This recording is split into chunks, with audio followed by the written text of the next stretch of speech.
straight for a mere woman.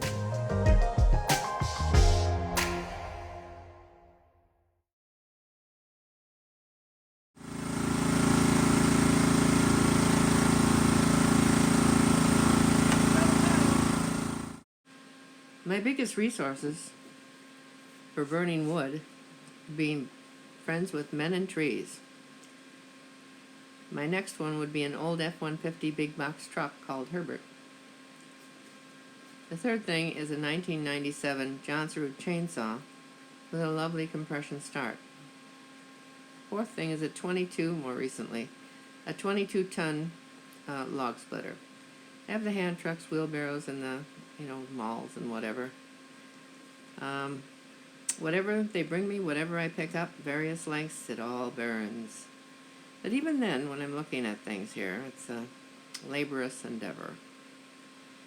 After many hours, days, seasons, I was thinking perhaps I should be more efficient on the biggest issue, which is drying wood with a small amount of real estate.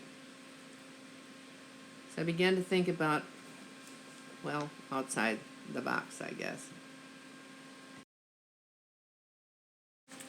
Since I got my wood splitter, the men and trees bring me more of the larger stumpage. I pick up more larger stumpage, which has turned out to be a plus for me in this new form of beefier, wider planquettes. So that has definitely, it dries rapidly, it stacks solidly into towers about as high as you want to go.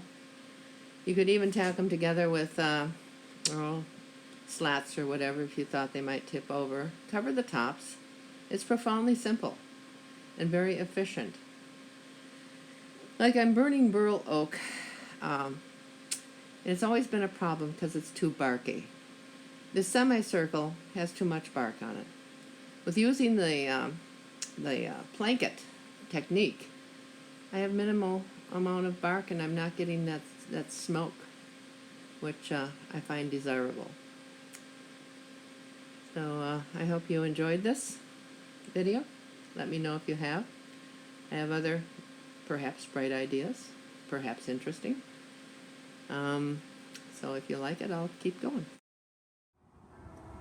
Which I seem to, I'm pretty excited about it actually. I think it's going to burn much better for me in this style. And then it's my Forest King from Menards. It's not a very hefty one. It's 22 ton, but I'll tell you, it's plenty for me. It's got a lot of power. This is my little machine that does so much for me. I saved for it. I budgeted for it. I rented this very style, $50 a day. And I know I've used it more than 15 days, so I do believe it was an extremely good investment. This is my dry stack of conventional firewood. So basically you have a lot of bark on them, and bark tends to want to smoke more. So that's not a great thing. Anyway, I'll show you the other side. There's my stacking end corner to retain the pile. It's a pretty big pile. And there again, you see conventional cutting. Maybe we should all think outside the box here. This is my semi-dry pile. There again, I try to put air spaces between them, cut in a conventional manner, and lots of bark. You'll see a lot of bark, and bark is smoky. So this is about another 2 cord. I still don't have enough for the winter. So I recently decided to go to a plank cut. I call it a plank cut as the technique, and the product would be a plankette. Minimum amount of bark, maximum amount of drying surface. It has a natural convoluted corrugated cut, which would be better for drying, and not as much bark. I use the outer edges of the planks, more of the waste, what they call slabs, in the lumber mill for kindling, and I cut them up pretty fine. I also burned some burl oak, one of my nemesises, with the smoke, and had minimal bark on it due to the new technique of planking.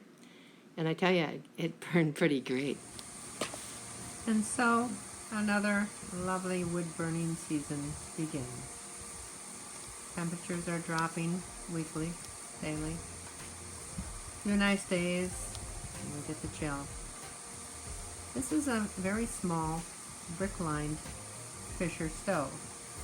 It has the platform on top, so I can cook on it. I love cooking on my wood-burning stove. We are a military family, Army, and I was informed quite a while ago that anything concerning wood burning for heat and enjoyment is called Ranger TV.